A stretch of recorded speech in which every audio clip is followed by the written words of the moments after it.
And man, trying to understand himself, has tried to orient his own place in the larger pattern of universal activity. This has perhaps led to a kind of escape mechanism which we do observe also in the pages of history. One of the best ways to get our minds off of the small and immediate business of self-improvement is to become absorbed in some cosmic scheme. It is so easy for us to enjoy a kind of intellectual gymnastics in which the mind becomes greatly intrigued with its own findings and keeps on exploring, perhaps not the facts of things, but its own capacities in application to world knowledge. We do, however, find that there are certain archetypal thoughts that we cannot actually trace to any one source. They seem to have descended to us, perhaps at first in very simple form, from the first imaginings, the first speculations, the first intuitions of primitive mankind, always confronted by and surrounded by the unknown. Man has tried to conquer it in every way that he could. On the physical plane of things, he has achieved considerable. But in the abstract realms, mystery has still conquered him. This evening we want to summarize in some simple pattern those kingdoms of nature which seem to share with us the habitation of this planet. Looking out from the centers of awareness in our own natures, we are aware of a world. We are aware that this world is full of living things, that these living things are by nature and substance magnificent. Some of them are antithetical to ourselves. We have to struggle against them. Primitive man against the great beasts of the world in which he lived.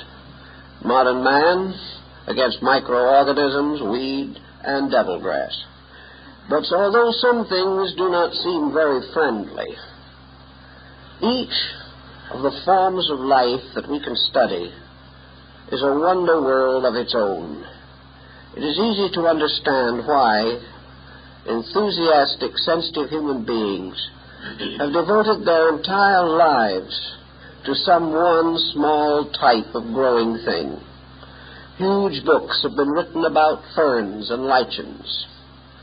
Man has never ceased to wonder at the order, the mathematical precision, and yet the wonderful dramatic flair that is present everywhere in nature.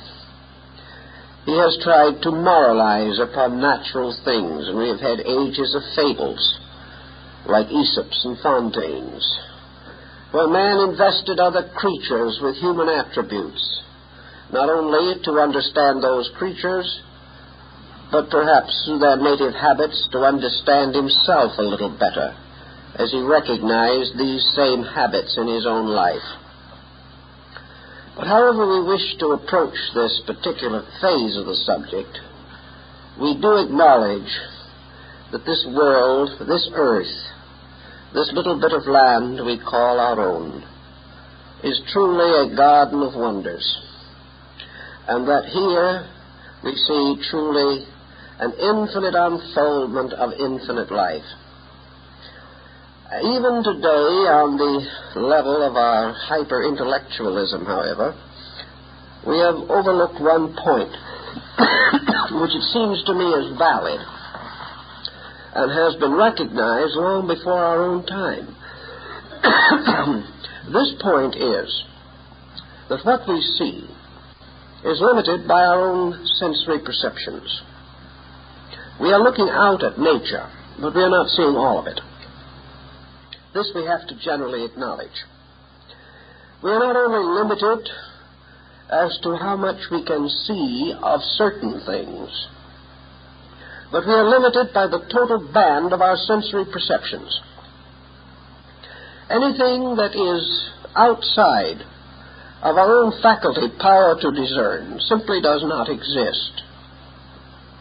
Sometimes some evidence of other things may come to our attention, as occasionally a mariner at sea will discover some form of life from far below the surface that has come to the surface either in death or in some phenomenal circumstance.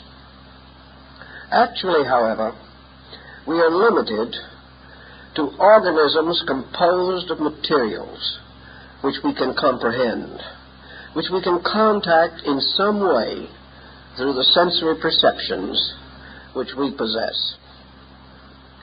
Another point that I think is rather valid and important is that when we are trying to understand our own sensory functions and reach the extremities or the boundaries of our sensory faculties, we seem to come not to a blur, but to a hard line of demarcation. It would seem as though some kind of a wall exists beyond our sensory contacts. Things do not seem to drift on into the invisible. They seem to have sharp boundaries, and we pass from that which we can see very clearly almost immediately to that which we cannot see at all. There is no twilight zone here of things partly within our sensory perceptions and partly outside. This is true at both ends of this gamut of perceptive power. At the lower end, we pass down into the mineral kingdoms and perhaps a wee bit further. And then suddenly we are in the midst of the invisible. As we ascend, we go through the estate of man, the highest creature that we are able to actually cognize. And immediately beyond man again is the unknown. We are not able to see the trailing robes of some superior order. They remain invisible. Man, however, has developed certain extra faculties, and under some special conditions, these seem to reveal a little more than our ordinary perceptions would include. But what these extrasensory perceptions seem to mostly do is to reveal a little more about the things which we already see. Perhaps, for example, we can observe the magnetic fields of bodies. We have already seen the bodies. We see just a little more of the energies which maintain them, energies which we have long assumed to exist, because even from the beginning there were these persons with extrasensory faculties which gave record or reported these things. They were not always believed in their own time, but the tradition lingers, and as we come to a more adequate knowledge in our present day, we are confirming far more of antiquity than we are disproving. But we are in a world in which, for practical purposes, we see about us 4 essential kingdoms. And the Paracelsians and the Greeks, some of the Asiatic peoples, related these kingdoms to the elements and gave us the general arrangement that there are apparent to us in this world 4 ascending orders of organic structural life. The lowest of these we sometimes question whether it is organic or not. But at least it is visible. It is an integration. It is a compound. And from this compound, we can gain certain insight because we can see it. We can touch it. We can know it by such faculties as we possess. Therefore, the lowest of our kingdoms is the mineral, and above the mineral is the plant. Above the plant, the animal, and above the animal, man. We make this differentiation not without certain arbitrary consistency.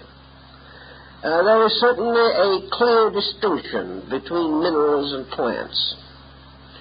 There are, however, forms of life that seem to act as bridges between these, such as the lichen, where we seem to see growing minerals. And the Paracelsians tell us that all the elements in the earth are growing minerals, but their growth is so slow that we are unable to notice it. But this growth is responsible for the vein-like structures of minerals in the earth. Between the plant and the animal, there is also a fairly clear line of obvious demarcation. The animal has additional faculties, powers, sensitivities, which we are not able to see in plants.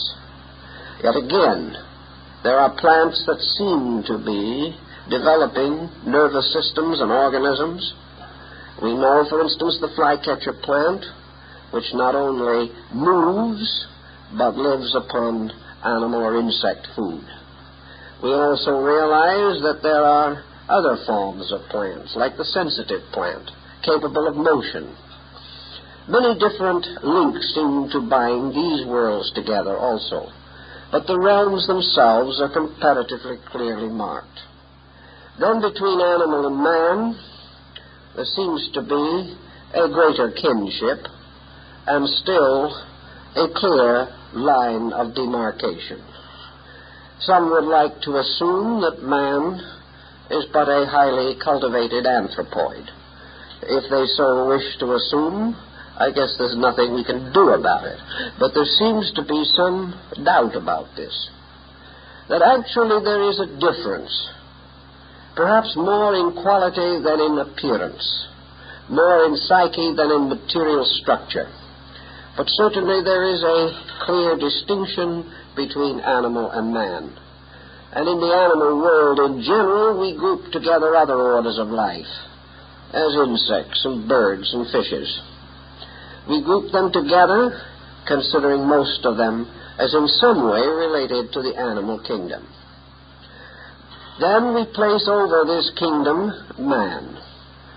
We might want to say that he is part of the animal world because he is a mammal. We might want to say that he is merely a beast on his hind legs, and some certainly seem to support this point of view. But all in all, man seems to be a creature peculiarly possessed or obsessed by a kind of mental force, a mental principle. Man is certainly the only animal that actually measures the duration of its own life. Man is the only animal probably that kills for pleasure. Man is the only animal that can worry about the future or regret the past. Man is the only animal also that has to be educated because its natural instincts have failed. Thus man seems to have a uniqueness about him, and some people like to assume that the simian is a kind of link between the animal and the man, even as the various lichens are links between the mineral and the vegetable kingdoms. So we finally come to this point where man seems to stand upon the apex of this way of life. We don't see anything beyond man, and even if we think we're going to have a visitor from Mars, he turns out to look very much like us. So that with the exception of certain possible overtones, we see very little beyond the human state. Visibly, our faculties seem to go no further. We are not able to actually see a form of life superior to man, except in the large, abstract, astronomical sense, in which we can see suns and planets and luminaries, which perhaps in many ways belong to a race of giants in the sky. But man has become the boundary of our faculties, because it is only with our own humanity that we judge, and we can judge only our own humanity or those degrees or steps which led directly to it, which we call the other kingdoms of nature. But when we study man, we have to move now into another dimension, because that which makes man man and separates him from the beast is not visible. We cannot reach our understanding of this part of the problem simply by following the old patterns of natural history. We have to look for something else.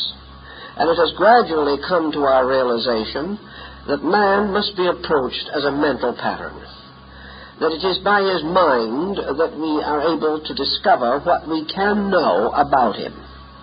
Certainly, we can understand his body by dissection. We can understand many of his physical propensities by reference to other kingdoms. But the man himself is a different kind of being. As soon as we begin to explore this a little further, we make an interesting discovery that all human beings are not alike. Now, in this, we are not referring to racial differentiations. We are referring to a kind of psychological difference.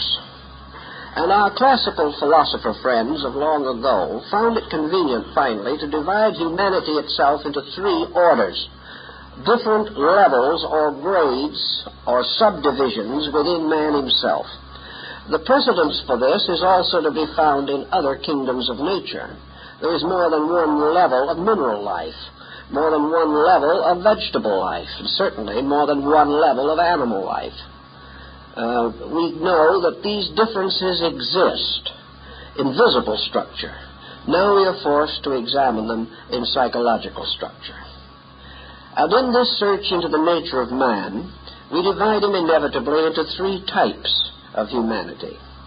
We can say that one of these types is the human man. Another type is the animal man. And the third type is the spiritual or divine man. These all look alike, perhaps some differences, noticeable in organic quality or structure. And these differences may also be marked upon the lineaments of the face. We find that different levels of consciousness seem to shine out. But this shine is itself a rather psychological situation about which we are not too sure in terms of physical facts. But we do recognize these three types of human beings. We find one type of human being that lives and dies essentially on a level of animal existence. And what is animal existence in this case? It is a condition perfectly right and proper to animals, but not right and proper to the best in man. Such animal man, if we can so differentiate him, is therefore one in whom the animal propensities predominate and dominate the life. The animal man is the individual who lives for the gratification of appetite. The animal man is the person who lives fully for the fulfillment of creature comforts. The animal man is also the hunter. He is the prowler. He is the creature ever struggling to live. We like to think of man as having human attributes of a kind.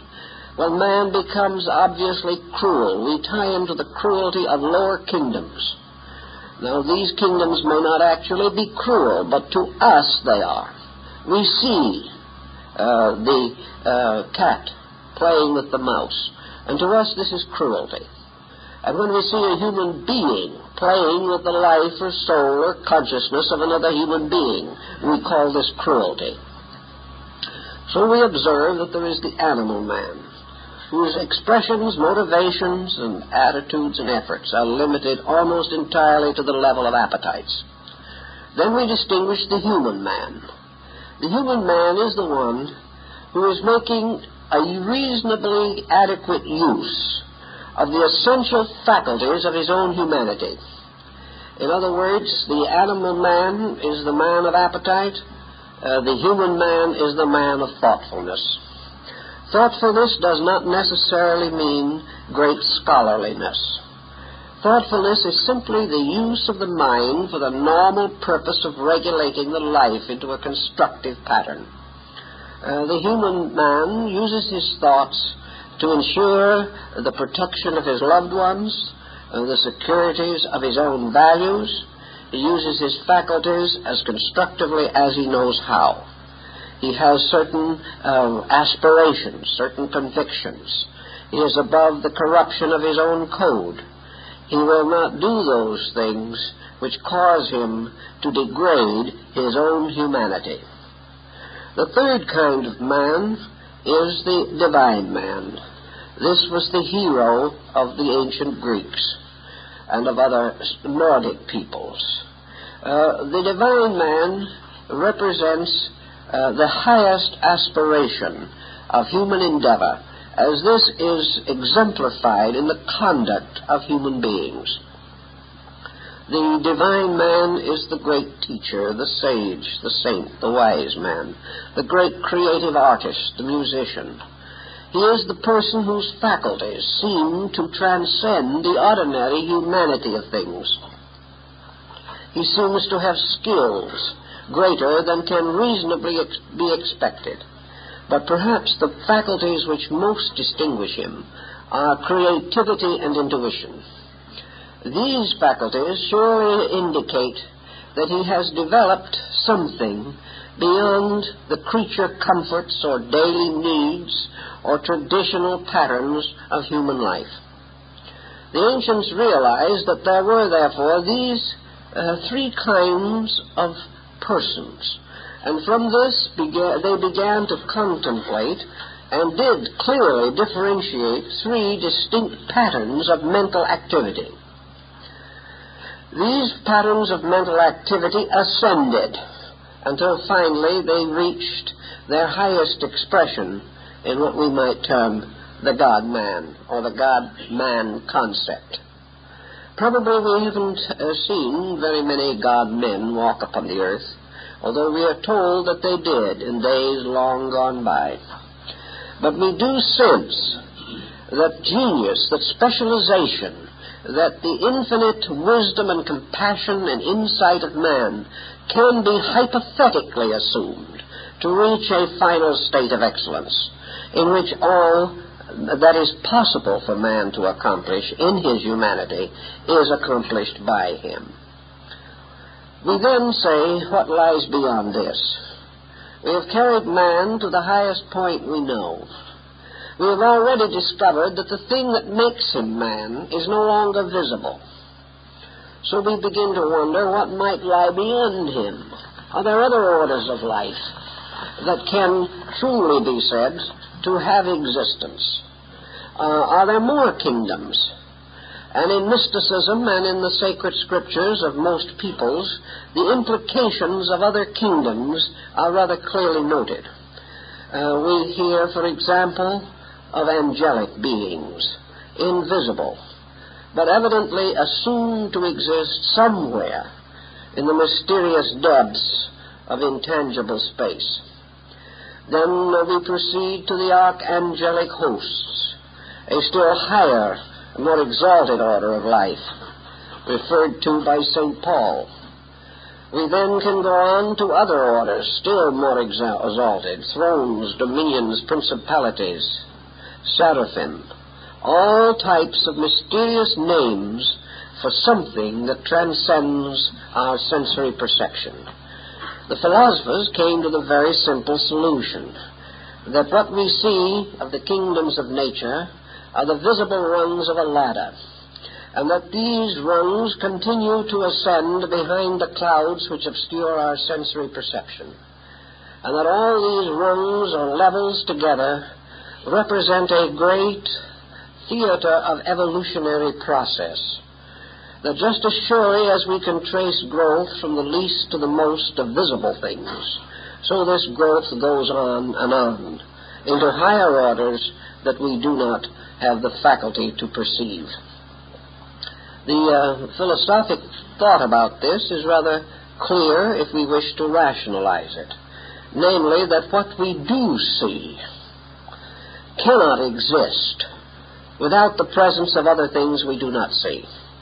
The visible cannot be suspended in a vacuum. The visible is obviously a part of something. It is as though we saw the trunk of a tree, but we cannot see the branches or the roots. Yet the trunk of the tree requires that the root be there, whether we know it or not. And the trunk of the tree also implies that the branches will also be there above, although we cannot see them.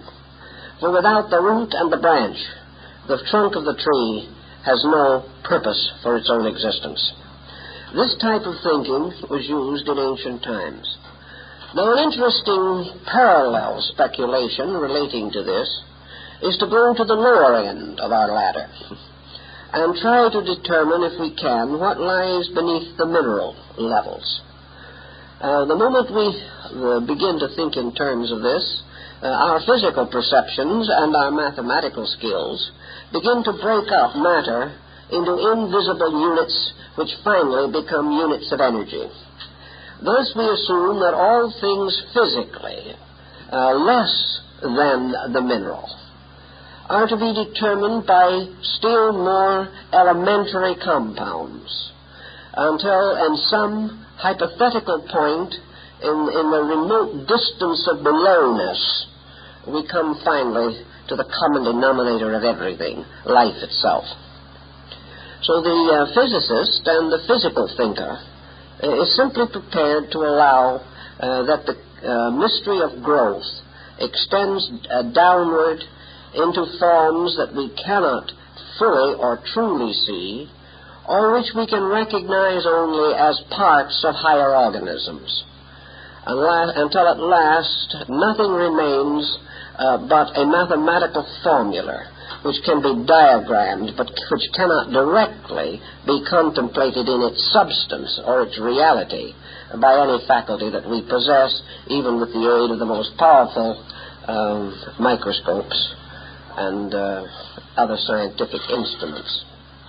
The ancients had a little different attitude about this. They contemplated the possibility that these lower kingdoms actually were also orders of entities, that they represented kingdoms of growing things, of which the mineral was a summit for them, just as man is a summit for the visible patterns of evolution.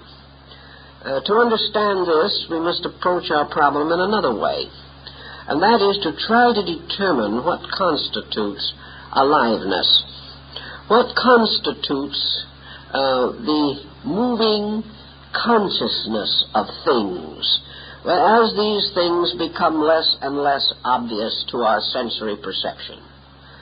We can take one that is comparatively simple for our present purpose and use it as a key to all the others. What about the mineral? Minerals, gems, metals, and other mysterious substances, elements within the structure of the physical matter of Earth. What do these formations have in the term of consciousness? We contemplate them. We say to ourselves, they do not move. Therefore, they do not have plant consciousness as we understand it.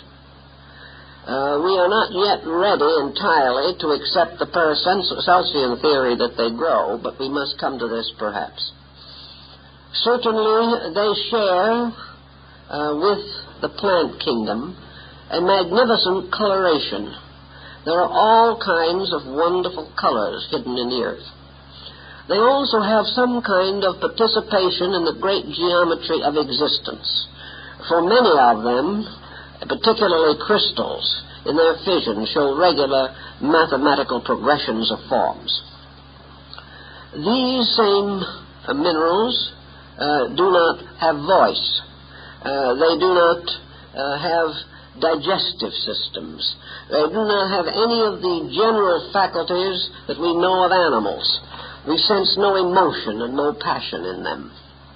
So we go on and we say also they are lacking the human faculties. We have no proof that minerals can think. We have no actual proof, however, of very much of anything about minerals, except their forms and their colors, and such organizations of them as we may make in mineralogy for our own satisfaction. Suppose we say to ourselves now, are there other dimensions of consciousness, different from our own? Man, growing up through these kingdoms, has been objectifying certain consciousness faculties. He has gradually built an instrument capable of maintaining human consciousness. Suppose we say to ourselves, where was this consciousness before these bodies were built? Did consciousness, as the material scientist would like to suggest, simply result from growth? And if consciousness resulted from growth, what directed growth?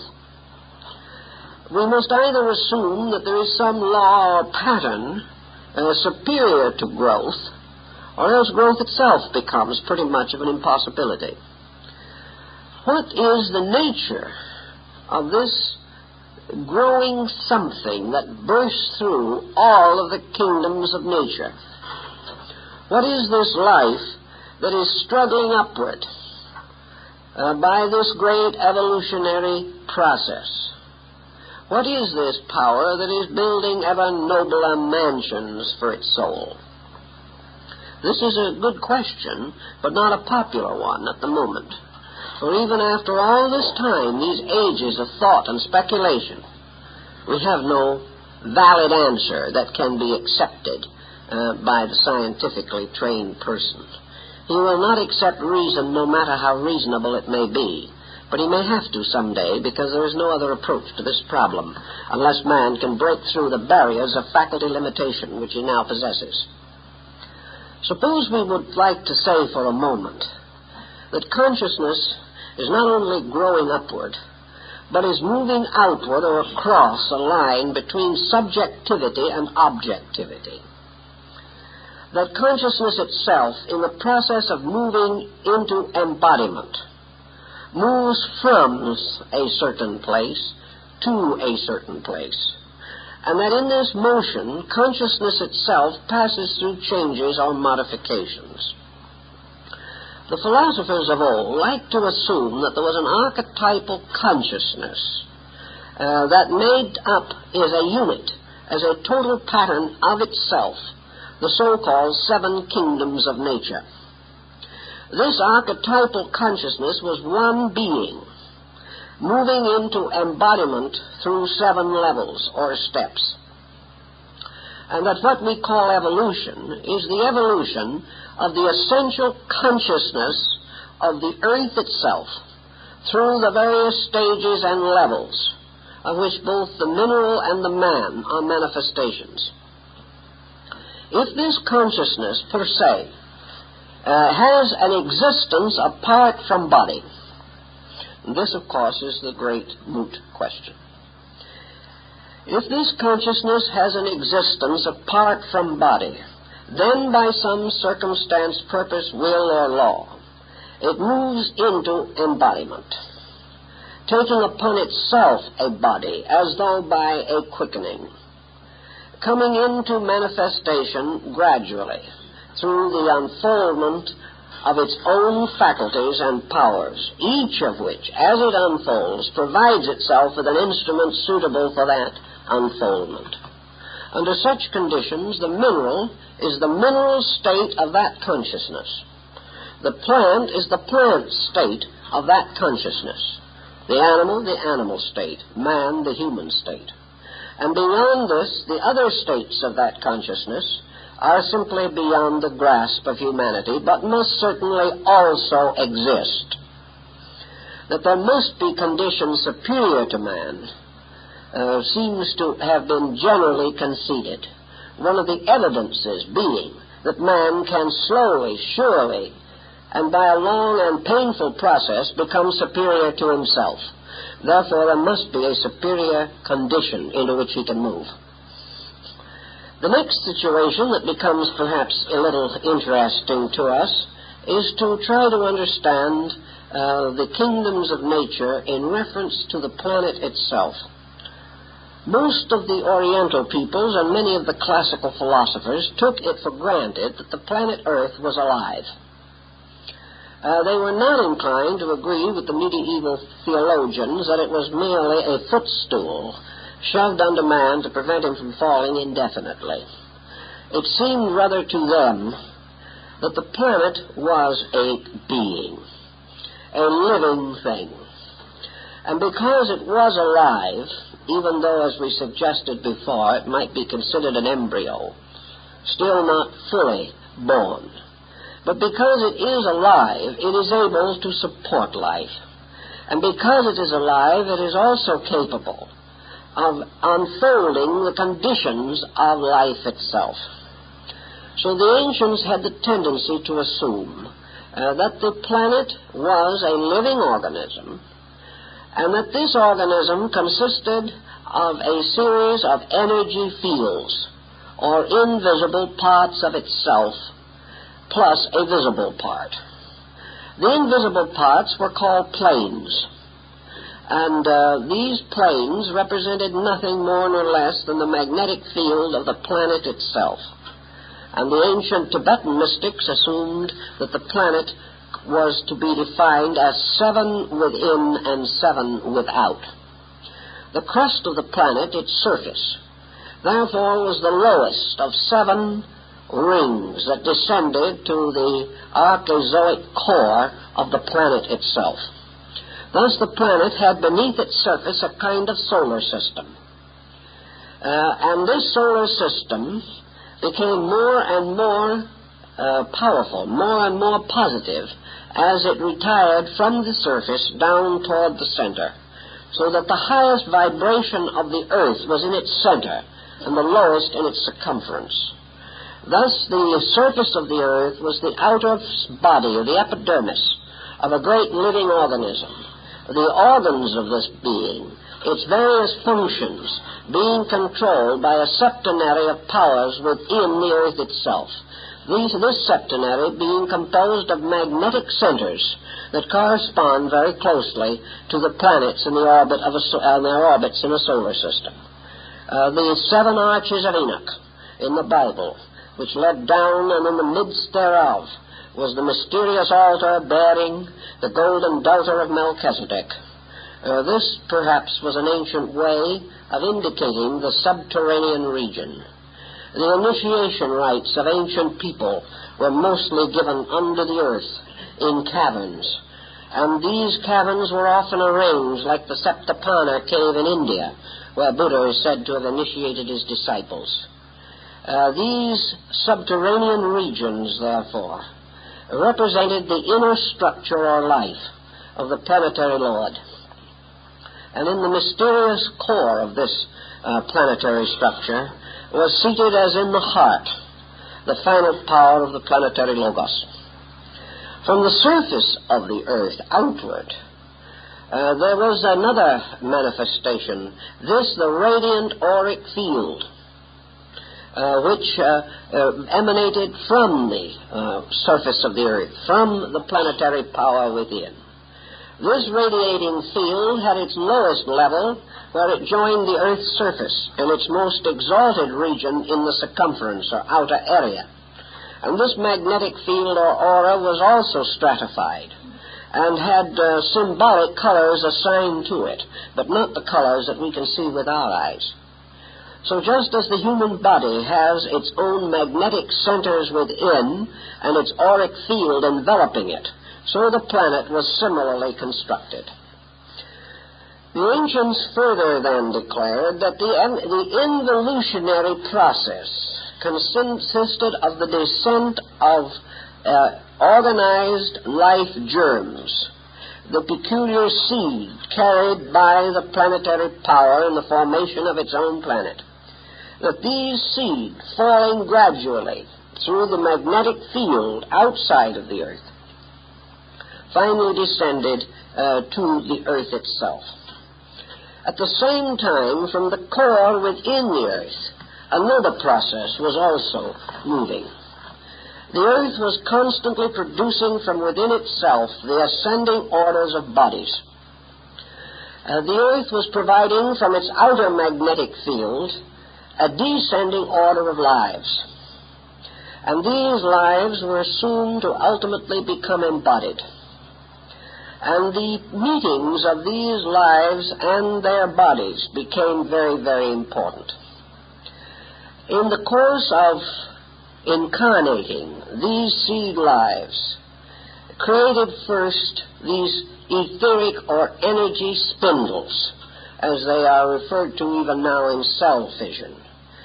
The mineral, for example, contained the lowest form body, and was associated, therefore, by the least amount of vehicle contact with the entity that was to ensoul it. Thus it was that the original mineral magnetic energy moved upward, producing a series of bodies. The mineral gradually assumed the power of the plant. The plant assumed the propensities of the animal, and the animal gradually evolved into the form of man. At the same time that this procedure was taking place, entities themselves seeking embodiment were descending into union with these forms and creating bridges between themselves and these forms when the form was not strong enough or evolved enough to permit a full manifestation of the being. This is supposed in ancient times to be the secret of man, because man is the lowest form of body in which there can be a true or complete union of an incarnating power with its body. Man, therefore, is the lowest of the creations of the solar system in which its own spiritual germ can be incarnated. In all lower kingdoms, this germ must remain in the magnetic body fields of these creatures. It cannot enter into the body itself. The body is not able to maintain it. Therefore, in the lower kingdoms, the consciousness works upon the body. But in man, which is the lowest kingdom to be ensouled, the consciousness at quickening enters into the body and works through it. Now, this presents us with a rather interesting pattern, for it begins to give us a suspicion that other kingdoms of nature are not without consciousness, but that consciousness is not tied to body, as it is in the case of man. Man is the creature who has to consciously recapitulate the mineral, plant, animal, and early human stages in the process of building his own body. He must recapitulate the age patterns of these kingdoms in the processes of his own growth. Now, if you will consider for a moment and go back to the Ptolemaic system of the solar system, you will realize that in the old geocentric system, the sun occupied the fourth orbit, the fourth from above and below of the 7 different orbits of the ancient planetary system. The sun, therefore, became peculiarly identified with man, the luminous or the light power of the self-conscious being. The sun had to do with conscious intellect, the luminosity of self-knowing, and it was placed in the fourth division of the solar system, where Pythagoras in his monochord, or great musical structure, placed the fret which formed the octave. Therefore, the octave became the symbol of the higher and lower halves of the string, and in man, the octave represents his own self-consciousness, in which the higher and lower halves of the string of his own vibratory energy meet by means of the fret of individualized mind. The Pythagoreans had quite a little to say and to think about this particular problem. One thing we do not know, and probably we will not know for some time with general certainty, although there may be a few who have intuited it in themselves, and that is, what is the consciousness of these living things, while this consciousness is not involved in body? Can we say, for example, that the mineral has a conscious existence apart from body? I think we must assume that it does. We must also assume that the plant does. And we might also assume, if we so wished, that the consciousness of these lower kingdoms at this time may be greater than our own. The reason why it is greater is because it is not limited by involvement in body as ours is. The consciousness, therefore, is more in the state of the unborn being, the human being, before quickening. If we wish to assume that the consciousness of man only comes alive in the process of embodiment, as the materialist does, then we have no consciousness behind this process at all. But if we wish to assume that man coming into life is a living thing becoming embodied, then we must assume the same of the other kingdoms of nature. In relationship to our patterns, they may seem inferior. If our own consciousness could experience them, perhaps they might be inferior in certain particulars to man. Certainly they would be inferior in the experience of mortality. They would be inferior in the power to use and administer the faculties which man has unfolded and has ensouled with his own consciousness. Here we get very, very close to our Buddhist problem again. Namely, what is the state of consciousness for a creature that is not involved at all in any form of matter? What is the consciousness of the individual who has never assumed any of the limitations of human consciousness? The answer would appear to be that this consciousness would be nirvanic, that it would exist in an entirely different dimension from any that we know. That existing in this dimension, it may be perfect. It may be infinitely enlightened in comparison to ours. That it has to have some need or reason for embodiment should also be contemplated, however. That this consciousness perhaps then follows the parable of the prodigal son. For the good son who stayed at home was but slightly rewarded. For him there was no banquet, no feasting, because he was good. He was not rewarded. But the son who went forth as a prodigal and went through the cycle of sorrow and pain, and finally out of a resolution of his own soul was determined to return to his father's house and ask forgiveness. For him there was a banquet. And when the good son asked his father why, the father answered very simply, because the prodigal son, was lost and is found again, died and was born again. So apparently the involvement of consciousness in form is part of a great universal pattern of necessity. It is the great Greek spindle of necessity around which all things move. And in this concept, therefore, the consciousness which has not entered into form involvement must be deficient in something. But at the same time, it may also possess other things. If it is deficient in mind, it is also deficient in disobedience. If it has no virtue, it likewise has no vice. If it is not capable of pleasure, it can know no pain. And therefore we observe the various kingdoms of nature growing up according to a strange and absolute integrity which is missing in man.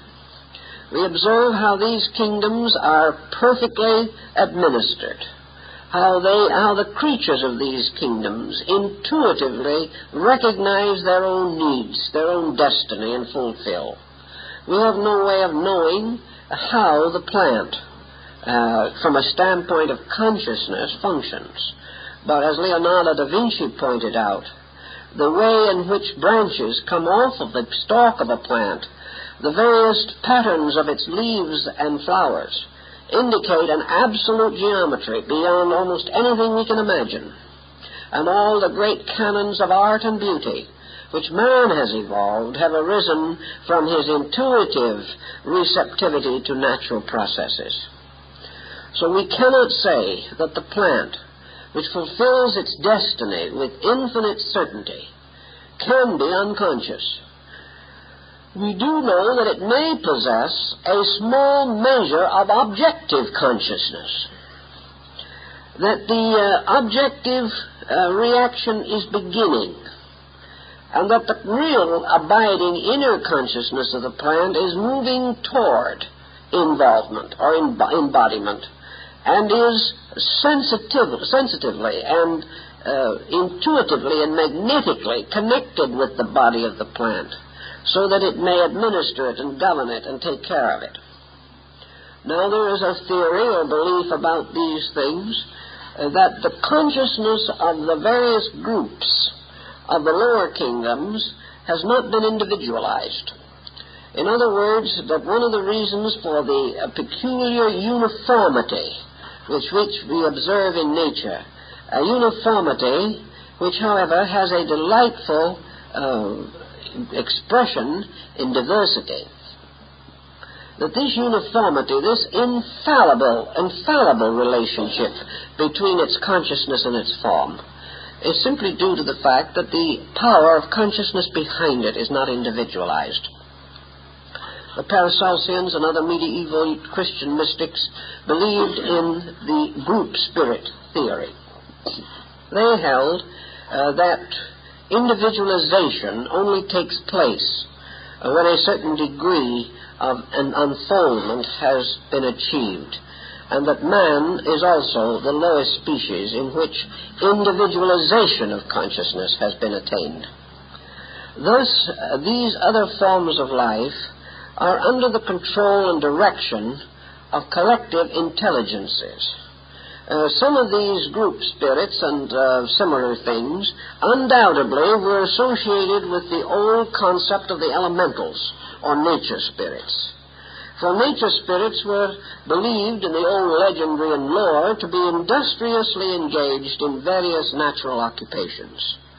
If you read the ancient legends of the Nibelungen, the little dwarfs that lived in the earth, or if you have read the rather gentle and gracious story of Undine, you realize something of the old legendary, namely that the elementals were concerned largely with the directing, controlling, and administering of the destinies of non-individualized life.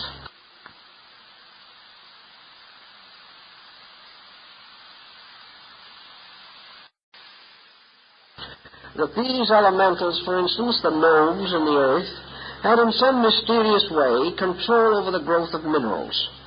And in the Key of Solomon and other magical and Kabbalistic writings, those who sought for lost treasures in the ground must first win the confidence and respect of the gnomes, for the gnomes can hide these treasures, just as the leprechaun in Irish folklore, if he is properly controlled by man, can lead him to the mysterious pot of gold at the end of the rainbow. But these nature spirits were recognized as being in some way necessary. There had to be some explanation for the continuous industry of things, the infinite organization of bees, and the wonderful empire which they created and which Maeterlinck has so wonderfully described. The story of Solomon and the ants. All these things seem to remind us that even the primitive impulse of empire lies in tiny living things that we can hardly see or study adequately. So the twofold concept moves together, each nation finding some peculiar way of dressing its symbolism to meet the need of the obvious facts. It was, however, generally assumed that there were controlling powers, that the consciousness tied up with the various levels of bodies had a certain intuitive knowledge of these bodies, but that its consciousness remained awake in itself rather than in its body. Well, let's see if we can find some parallels by which we can bring this particular point more clearly to our attention. Solve it a little bit for ourselves. We have no direct experience here of being able to disassociate ourselves completely from the body complex. We may be able to do it in sleep to some degree, and by reversing the process, perhaps we can get an idea of what the ancient really understood. Suppose we say, therefore, that the consciousness of, say, a mineral has a kind of sleepness about it. That this consciousness may have a full awareness in its own region, but that it has a dream relationship with this instrument which it is building.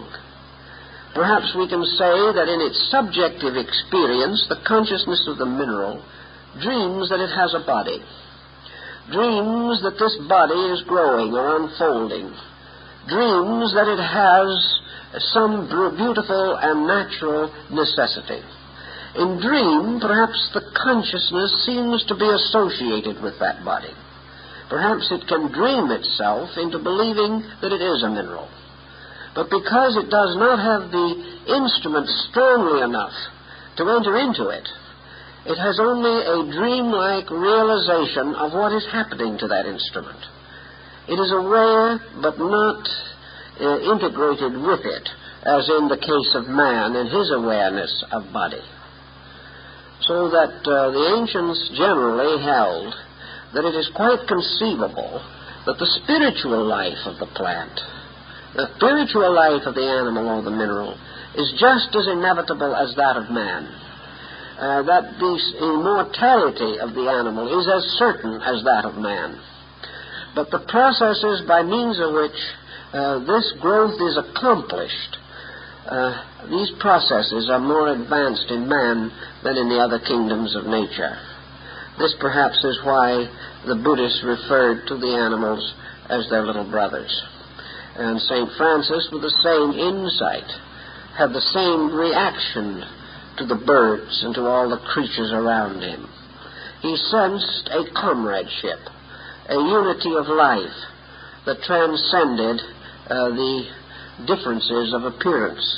But when we think, as the Buddhist does, of these other kingdoms as our younger brethren, then perhaps we have some way of understanding them better, inasmuch as assuming ourselves to be adult, these kingdoms are life passing through infancy, childhood, and adolescence before they reach our level, with the mineral as infancy, the plant as childhood, the animal as adolescence. When we do a little study on this situation, we also can then say to ourselves, what else is locked within this earth evolutionary pattern? What more is there to the story than we can even see or sense with our faculties? Are there going to be other kingdoms launched at proper time out of the subjective of the planetary consciousness itself? In all probabilities there are, for the simple reason that the consciousness is infinitely seed-producing. Everything is seed life in various stages of the unfoldment of itself.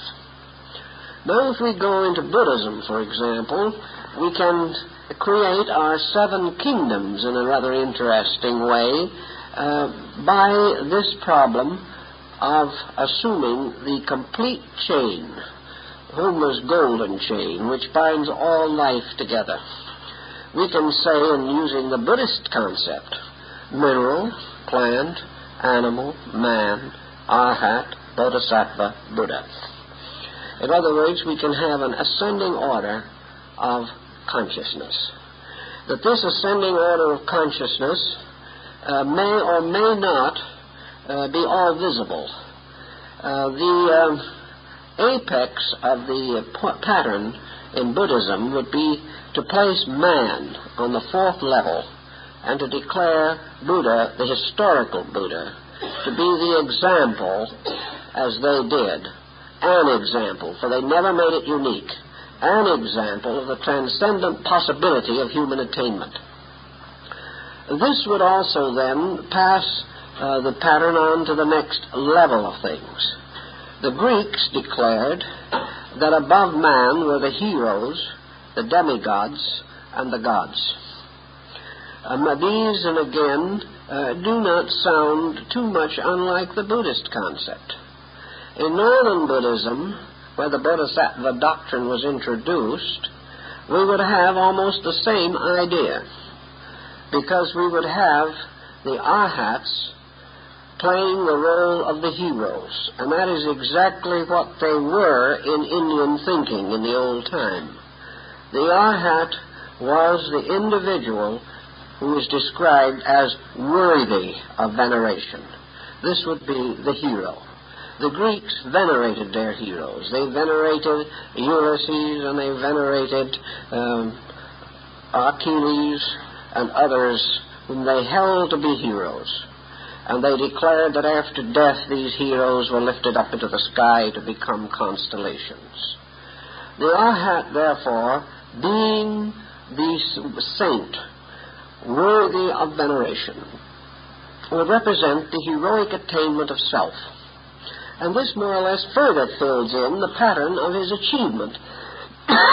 In the northern system, the arhat was not as greatly emphasized as in the southern system, but he did drift into China and Japan later through the Zen philosophy, which was more or less a philosophy of the hero of the world, because the hero's self was represented more or less through the achievements of the great Zen teacher, Bodhidharma. In any event, the arhat is the human being who lives no longer for himself, but in the quest of truth and for the service of mankind. He is therefore the dedicated one who has transcended, who has renounced the world. He is the Mahatma of the Hindic system. He is the Lohan of China, the Rakan of Japan. Wherever Buddhism exists, he will be found to symbolize the one who has not only transcended worldliness, but by this virtue has achieved strange, magical, mystical powers. He is the individual who we might say has the extrasensory perception range. He is the one who can see at a distance, who can travel through the air, who can ride on dragons, who can do all kinds of weird and wonderful things, some of them very important, some of them symbolically sounding a little silly, but it's all part of an elaborate symbolism. We can't forget the old arhat, for instance, who made a fountain in his water bowl and went around with a little fountain playing from the top of his water bowl. This hardly changed the course of spiritual history, but at the same time, it is simply an indication of the power to transcend the limitations of material existence. All the arhats, whether the 16, the 18, or the 500, or the legions that accompanied them, therefore are the heroes of the world. In the East, the hero is the saint. And in the West, the hero takes the Sigurd form. He takes the figure of the champion, the dragon slayer. In the Indian arhat, the dragon had a toothache. So the arhat carefully took out the tooth, patted the dragon on its head, and sent it back on its way into space to fulfill its proper function. In the West, with that true spirit of our own, the moment Sigurd saw a dragon, he ran a sword through him. This is the difference of our idea of what constitutes heroism. The West must conquer, whereas the Oriental is perfectly willing to remove the pain of the dragon and send him on his way. The arhat gives rise naturally in our thinking to the next step in the northern system, which is the Bodhisattva. The Bodhisattva is called in the Lotus of the Good Law the young man of good family. The Bodhisattva is the prince in the heavenly kingdom.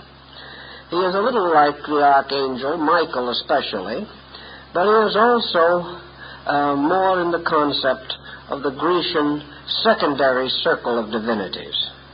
The Greeks had deities. In fact, most of their deities have a strangely Buddhist flavor about them, inasmuch as most of the Grecian deities were originally mortals, which is really quite a play in the direction of the Buddhist thinking. But the Bodhisattvas represent that Olympian court where on the top of the wonderful mountain Olympus they gather in magnificent majesty in the Buddhist equivalent in the western paradise of Amitabha. Here is the region above the world where the heroes go when they die, where the good are rewarded, and where great Zeus himself reveals his thunderbolts over a world not too good, but not hopelessly bad. The Bodhisattvas, therefore, are the beings, the demigods and neo-gods that have forms, that seem to have radiant natures and beings. In the East, particularly Japan and China, they are rather more chaste than the Grecian immortals, because they are devoted entirely to the great obligation that they cannot find rest for themselves until all living things have attained the enlightenment. But this is not quite as different from other systems as you may think, because actually it is the burden also of the Odinic rites of the Gothic countries. Odin, or the Teutonic Wotan, the old deity with the long beard and one eye and the gray cloak and the great spear with the runes of the law upon its shaft. He went down to the depths of Mimir's well to ask the secret of his own soul. Odin knew that a strange destiny was leading him and all the other gods toward that inevitable battlefield of Ragnarok where good and evil perish together. Odin was not a god in the true sense of the word. He was the patriarch. He was the one who managed the world, but was himself subject to a power beyond the world, a power which he could not fathom, a power which he perished from because he never was able to grasp its mystery. So the Bodhisattvas are not too different. They remind us, Kannan particularly, in her various aspects, reminds us of Brunhild, the mind maiden of Odin.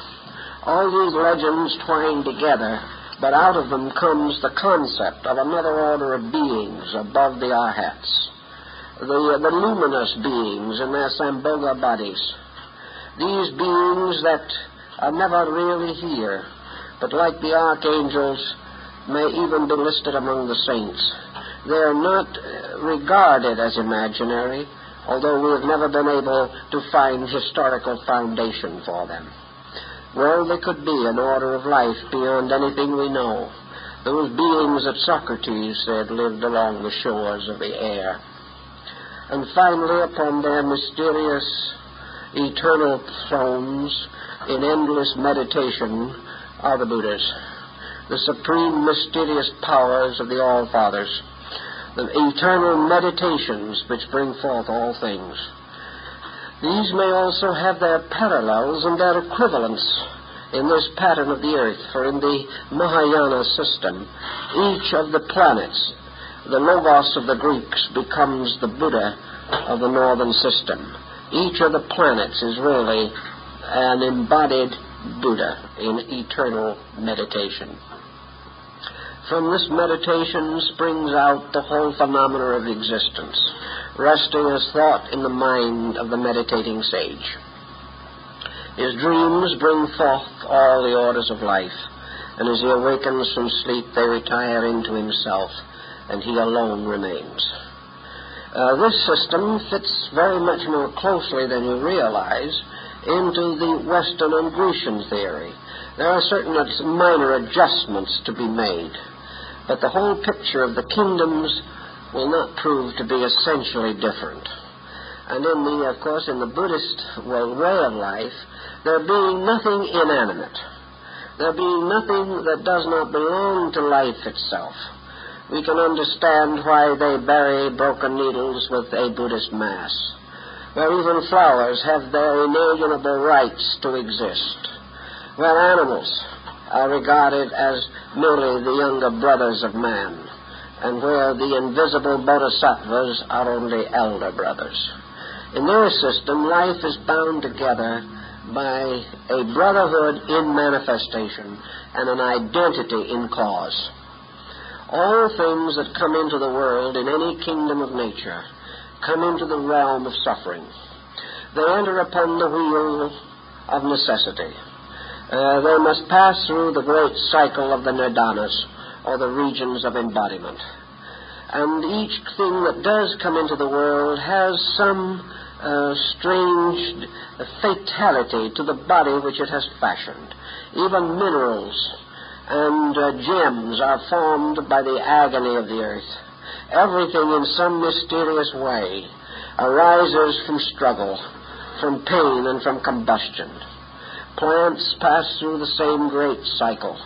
On the walls and in the structure of the great sequoia trees, as we study the tree rings, we see how many times great fires ravished this area long before we know of any human beings to dwell here. Fires from lightning, fires from natural combustion, fires in other places from volcanic outbursts. Everywhere, life struggling against the inevitable destinies. And even the great tree that may live 5,000, 6,000 years finally falls, just as the smallest insect whose life is but for an hour. So in this whole great struggle of necessity, we find all kingdoms bound together by the brotherhood of suffering. The noble mystery, the fourfold secret that all life is suffering. Therefore, in the brotherhood of suffering, life is fitted together into an amazing and wonderful pattern. And in Buddhism, over this world of suffering and all that it contains is the strange, quiet, radiant presence of the Bodhisattva Avalokitesvara Kannan. Infinite compassion behind, controlling, directing. In infinite wisdom behind these things that seem so strange and difficult to understand. And something of infinite purpose being accomplished by all this complexity and all this misery and all this uncertainty which makes up life as we know it. So we think about the kingdoms of nature and all their various habitats and all their various ways of doing things. And we study them more and more, and we try to discover certain things that are important about them. One thing we have observed, and we do know, is that for some reason man, of all the kingdoms, is the disobeyer. Man is the power which is most likely to exert tyranny over all other things. If man did not have mind, or any other kingdom did have it, man would probably not have survived. It is because of the peculiar tyranny of objective enlightenment that he has achieved his survival at the expense of nature. But in the process of survival, he has offended nature. He has offended the very life that bore him. This offense is not mortal, for man cannot perish. But this offense has complicated his existence and confronts him now with the objective manifestation of his subjective error. So man, becoming in turn a master of all he surveyed, and setting up his own empire, has set it up with the inadequacy and the fallacy with which he has done everything else in his great journey of growth. So as we look back down through the kingdoms of nature, we observe that the whole form of life begins with a strange but infinite faith, that life begins as a total acceptance, and gradually, step by step, it evolves into a rebellion.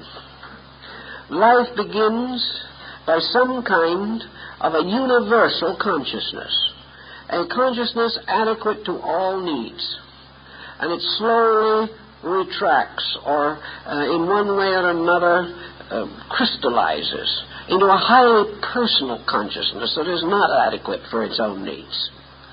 That therefore this whole great pageantry of man, who may have been on this earth, they feel now, for at least 10 or 15 millions of years from fossilized remains recently discovered. But in this whole problem, man has been becoming more and more like man. But in order to do it, he has become less and less like God. There has been a strange restriction in him, a strange battling in his own nature, which is very difficult for us to completely understand. He has moved from a very wonderful insight. He has moved from natural habits that were astonishing. Dr. Margaret Mead points out the lingerings of these basic integrities among the primitive anthropological types with which she has concerned herself, particularly in the areas of the South Seas. We have observed that also out of the past come strange reports, as out of a sleep or out of a dream of things. And we may be able to make a kind of parallel again to this in man. Some people, rather nostalgically, have said to themselves, is man ever better than the day he is born? Or does he begin to lose ground immediately? And there's some evidence that he does lose ground. Little by little, something about man that is so distinctly and dynamically attractive that all people love babies. They just can hardly help it. It's really a very, very unsavory person who doesn't have some instinctive reaction to the infant. Some say that it is because the child is so beautiful. This is, however, probably a parental specialization. Actually, I think it is something of the helplessness of the child that brings out all the helpfulness in man. Perhaps it is also the fact that as the child first begins to live, if it has any opportunity at all to be itself, if it is not psychologically mutilated even in infancy, if the child has a fair chance, I think most mothers will agree that there's something very beautiful in the growth of a child. That it is something that is almost sacred. That watching the character of the child slowly form is one of the most magnificent, inspiring circumstances of life.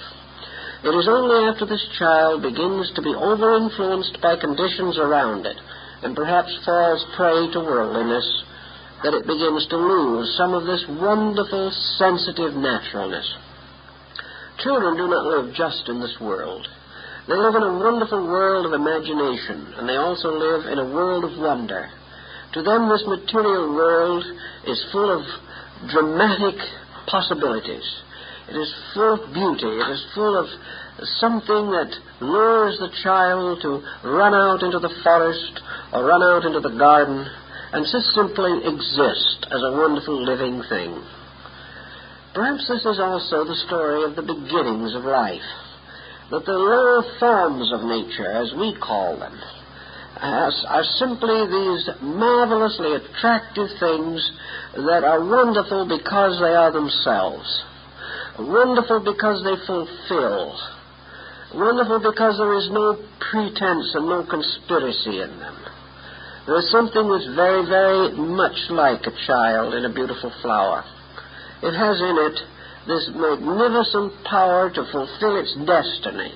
And in the mere process of fulfilling its destiny becomes so beautiful that we regard it as one of the highest ornamentations in all the world. And we have used flowers for happiness, for feasts, for festivals. We have brought them to the sacraments of baptism, and we have carried them also into the last rites of the dead. Always, the flower is a thing of beauty.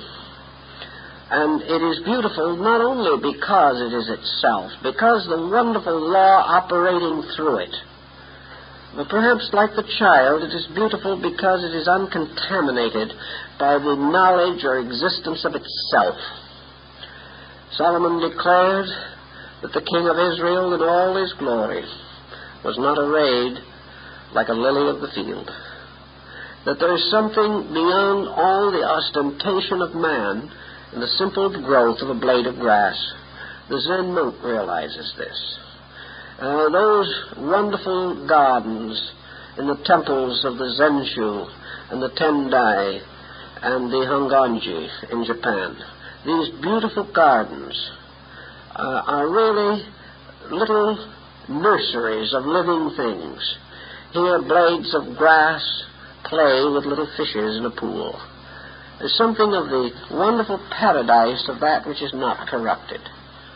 And naturally speaking, this is true throughout the animal kingdom. There are some exceptions. But where even these exceptions exist, we still find the young, even of the animal, to be almost irresistible. As it gets older, it gets too strong and powerful for us. But as a tiny thing, it is still part of this eternal helplessness of life. So out of all of this and a long pattern of things, we seem to see the world sort of growing sad and tired as mind grows up in man. We see something that is very beautiful lost. And as we watch the development of nuclear fission, we wonder if this universe might have been happier if evolution had ended with a daisy. I'm not so certain that such would not have been the case. But obviously that was not the purpose. We had to go on. We had to go on to outgrow innocence and come to virtue, but there is a very long, difficult path along the way. Sometime we must go on beyond this, and little by little regain as great objective power this tremendous subjective power of simplicity, of lack of ostentation, lack of artificiality. The mind that slowly woke up in this world must, in a sense, go to sleep again in truth. But as it does so, according to both Eastern and Western thinkers, the childish gradually evolves into the childlike. That which accepted because it did not know finally becomes that which makes the supreme acceptance because it does know. So evolution was well represented perhaps by the Egyptians as a serpent with a tail in its mouth. It is a thing that ends where its beginning was. And yet in this great cycle of growth, something has been added. And this something seems to be the voluntary decision to accept truth. The plant, the animal, the mineral, even man at his present state, is really unable to make this tremendous voluntary dedication. Man has been given a power to choose, and it is this choice, apparently, that must lead him on to the next level of his own growth in space. The door that leads beyond humanity to one of the other orders of life seems to be guarded, and only those that make the great choice of integrity can go beyond man. These other kingdoms grew because of the power of protecting life guiding them. Choice is indwelling life, leading man from within its own depths to the next step of his own existence. And we can simply point out that these kingdoms of nature have always had very interesting symbolical meanings. We study all the esoteric systems of antiquity, and we can pause for just a moment to consider alchemy, which has a great power in this thing. All your planets, which represent the orbits or levels of psychic development, are involved in the alchemical speculation. The alchemical speculation deals with a recapitulation of the power of growth through the four kingdoms. In other words, it begins with the mineral. And in the retort, the mineral passes to the plant. The plant becomes an animal. The animal becomes a man. And man is transformed into a mysterious crystal being called the homunculus. And this crystal being, of course, is the adept or arhat self. But the alchemical process, as described, shows the entire evolution of energy. An evolution arising constantly within the mysterious retort or alembic of the Earth's atmosphere. All this procedure takes place within the auric field of the planet. And this auric field finally produces within itself the unfolding powers of, we might almost say, planetary deities. Apparently, the end of the evolutionary cycle is that 7 vital centers within the planetary power, by this process of evolution, by this growing up and releasing themselves through the powers of the 7 kingdoms, this wave of specialized life ultimately obtains identity in consciousness with the planet which formed it or carried it or sustained it through its evolutionary process. When these waves of evolution become identical with planetary centers, then according to the Eastern system, when the time comes and the planet itself goes into rest or sleep between days of manifestation, the planet having achieved this degree of growth as a total being, the 7 powers, 7 rays, 7 suns of the planet, having unfolded themselves and returned to identity with it, the planet then becomes a sun. It becomes a luminous center. For this evolutionary process causes a great store of psychic energy to be added to the core of a planet. When this is accomplished, then the planet becomes a sun. When this happens, then these 7 suns of the earth, representing the 7 orders of life evolving here, become the planets of the next order of life, and reveal their races, their orders, their species, and their types through the release of the seed lives within themselves. Thus the evolutionary process goes on and on, each thing gradually becoming a self-center of spiritual radiance. Each of the mysterious powers returning again to the source of themselves. But when they return, reinforced by their cycle through the different layers and natures of the planetary power, they return rich with energy, rich with power, and returning into the sort of nirvanic suspension of the planet, they transform this core from a planet to a sun. They have sustained or supported this energy, which has become increased through its revelation through the orders of life.